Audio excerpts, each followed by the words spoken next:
Welcome back to The Lead. I'm Jake Tapper. We'll go right back to the courtroom where George Zimmerman is being tried for murder. But right now, the lawyers are talking over some procedural matters. So we're going to take you up to date, get you up to date with some of the other breaking news stories going on in this hour in national news. Dzhokhar Tsarnaev is pleading not guilty. It's the first time we have seen Tsarnaev come face to face with any of the victims and their families. And it's the first time they have seen the accused Boston bomber with their own eyes. The surviving suspect in the terror attack was arraigned today in the U.S. District Court of Boston in his first public appearance since he and his brother Tamerlan allegedly killed 3 people and injured 260 in a terrorist attack on the finish line of the Boston Marathon, and then killed a police officer while on the run. The courthouse was packed today with victims and their families all watching as Tsarnaev pleaded not guilty to 30 counts in relation to the attack. CNN's Deb Fayrick is live outside the courtroom in Boston.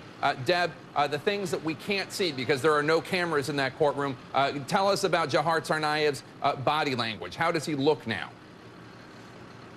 You know, his body language was really quite fascinating. He's much taller than he appears. He's over 6 feet tall. He was wearing an orange prison jumpsuit. His hair was long. It appears that he suffered some sort of nerve damage to part of his face. His hand was in a cast. His feet were shackled. His hands were not until the end of the proceedings. But as he walked in, one of the women who was sitting in his section wearing a white headscarf actually sobbed. She gasped audibly, and that's when he looked straight in her direction and smiled. But he seemed disinterested, almost as if he didn't care. He was fidgeting. The judge was talking to him. He kept looking back at the women who had come there for him, sort of looking at them. A baby that one of them was holding was cooing. And then when he stood to answer the charges against him, 30 charges, including conspiracy to use a weapon of mass destruction, he pled not guilty to each of the charges. But what's so interesting about this, Jake, is that he actually had a very distinctive Russian accent. And when I spoke to his wrestling coach, who happened to be here with a number of the people he wrestled with, they said they were flabbergasted because he never had such a distinctive accent when they knew him, when he was going to high school here with them.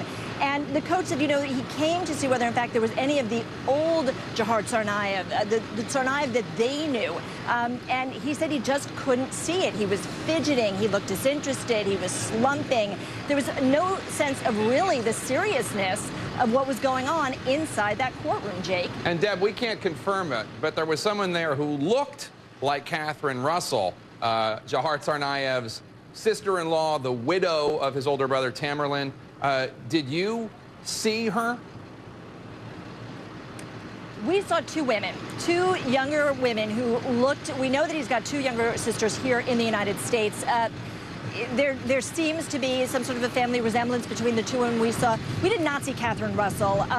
You know, whether her lawyers would have told her to stay away from the courthouse, you know, she's still in play. And so what I mean by that is that they're just trying to keep her quiet, keep her away from things, let the attention drift over to Dzhokhar Tsarnaev, because, you know, until prosecutors say you're off the hook, you're really not. So whether she was in the court, we did not see her. But the victims who were there, 30 of them, 30 victims and their families. 1 woman had crutches. They were sitting there, they were shifting, and one of them, you know, kept sort of wiping what looked like tears from her eyes. So very dramatic. And what's so interesting, Jake, is that, you know, this was a packed courtroom. There had to be at least 100 people in that court.